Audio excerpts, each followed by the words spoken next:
What's going on, everybody? Welcome back to the Thunder Up podcast. Today, we got to talk about a blockbuster trade concept between the Los Angeles Clippers and the Oklahoma City Thunder, maybe even the Indiana Pacers, and how it can reshape not only the Los Angeles Clippers' future, but the Oklahoma City Thunder's as well. So, we're going to dive into it.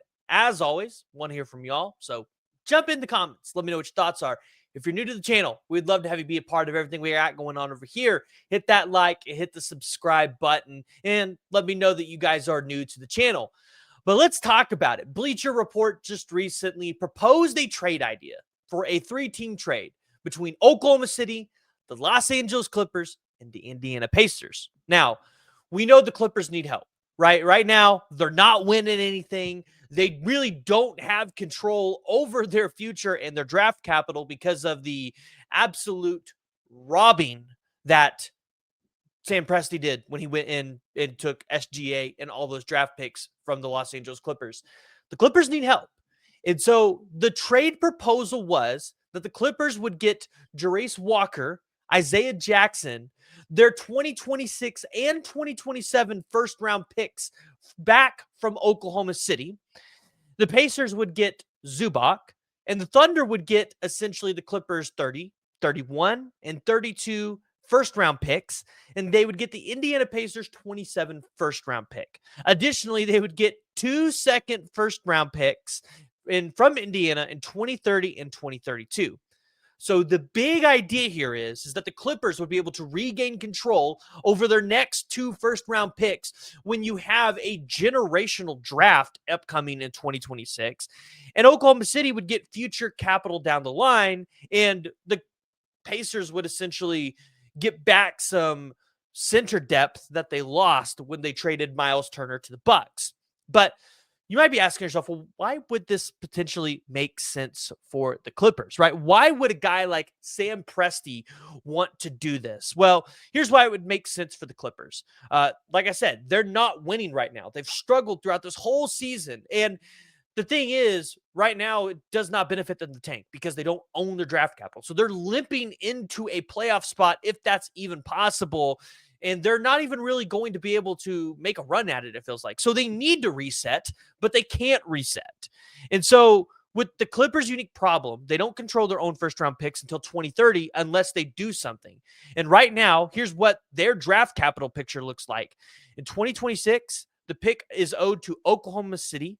In 2027, a pick swap with Oklahoma City. In 2028, a pick is owed to Philadelphia. In 2029, a top 3 protected swap with Philadelphia. And then they would finally get it back to 2030 through 2032 of their own picks.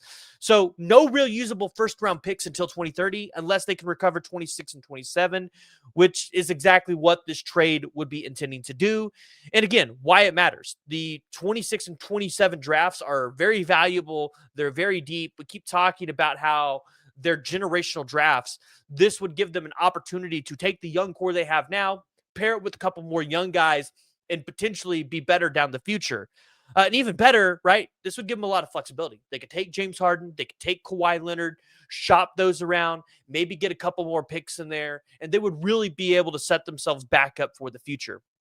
Now, here's the question, though, right? How would this help Oklahoma City? Because we all know Sam Presti, who has been an executive of the year, isn't going to want to make a trade of giving up these 2 first-round picks unless he's getting some serious acquisitions back.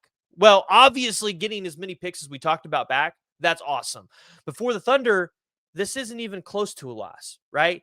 They already don't need the Clippers' early picks because look at how talented the roster is. At some point or another, you're going to run into problems with paying people.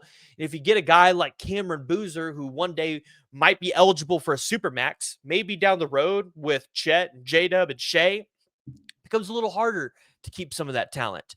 So they don't need the early picks. They've got a lot. They've got their own plan, and they've got a lot of stability.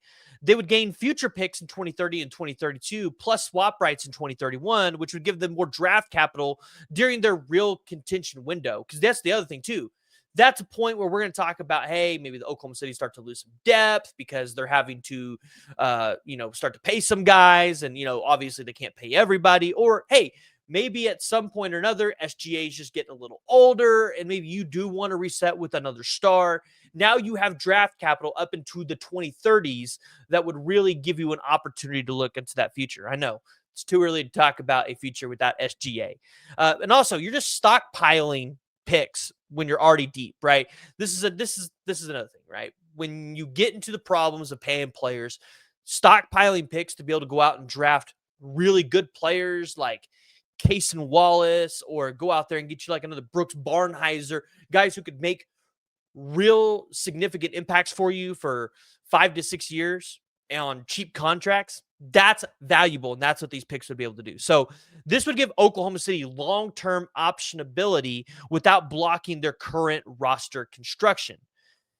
And so, in conclusion, what this does in this trade proposed is it gives the Clippers back meaningful draft capital. It would create the flexibility for them to reset the roster and to move stars like Harden and Leonard. It helps the Pacers upgrade now so that when Tyrese Halliburton comes back, they can hopefully get back to a title contending team. And then it gives the Thunder more future value, right? I think that's the big thing. Wherever the Thunder want to go, this gives them more future value.